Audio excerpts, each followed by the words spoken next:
15ই August বিশ্বব্যাপী মুক্তি পাবে পুষ্পা 2। প্রথম কিস্তির চেয়ে বেশি বাজেট এবং বড় আয়োজনে তৈরি হয়েছে ছবিটি। তো কি অবস্থা, কেমন আছেন? আমি আমার সবুজ আর গাই আজকে দুইটি টপিক নিয়ে আলোচনা করব। ফার্স্টে থাকবে বাংলাতে নয় হিন্দিতেই বাংলাদেশে মুক্তি পাবে পুষ্পা 2 এন্ড সেকেন্ড টপিকটি হলো ইরানের প্রধানমন্ত্রী রাইসির মৃত্যুতে রাষ্ট্রীয় শোক পালন করবে বাংলাদেশ। এই বিষয়টি নিয়ে গত কয়েক বছর ধরে বাংলাদেশে মুক্তি পাচ্ছে ভারতীয় ছবি। বছরে 10টি ভারতীয় ছবি আমদানির অনুমতি দিয়েছে বাণিজ্য মন্ত্রণালয়। পাঠান দিয়ে শুরু, তারপর একের পর এক মুক্তি পেয়েছে অনেক ছবি। 2021 সালে মুক্তি পেয়েছিল সুকুমার পরিচালিত পুষ্পা, আর এবার পুষ্পা 2 তে থাকছে বিশাল আয়োজন। আচ্ছা, আপনি যদি আল্লু অর্জুনের ফ্যান হয়ে থাকেন তাহলে ভিডিওতে অবশ্যই একটি লাইক দিয়ে যাবেন। নির্মাতা অনন্য মামুন এরই মধ্যে ছবিটির ভারতীয় পরিপ্রেক্ষির সঙ্গে আলোচনা সেরে রেখেছেন। তবে বাংলায় নয় হিন্দিতেই মুক্তি দেবে বাংলাদেশে, কারণ বিদেশি ছবি আমদানি নীতিমালায় রয়েছে কোনো ছবি বাংলা ডাবিং বাংলাদেশে মুক্তি দেওয়া যাবে না। কোনাশি রাইসির মৃত্যুতে শোক পালন করবে বাংলাদেশ। এই বিষয়টি নিয়ে হেলিকপ্টার দুর্ঘটনায় ইরানের রাষ্ট্রপতি ইব্রাহিম রাইসি ও অন্যান্যদের মৃত্যুতে আগামী বৃহস্পতিবার 23 মে বাংলাদেশে রাষ্ট্রীয়ভাবে শোক পালন করা হবে। মঙ্গলবার 21 মে মন্ত্রী পরিষদ বিভাগ থেকে প্রজ্ঞাপন জারি করা হয়েছে।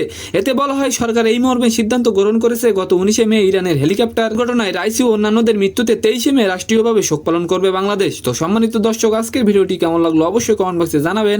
আর ভিডিওটি যদি ভালো লাগে অবশ্যই একটি লাইক দিয়ে আমাদের চ্যানেলটিকে সাবস্ক্রাইব করে দিবেন। ধন্যবাদ।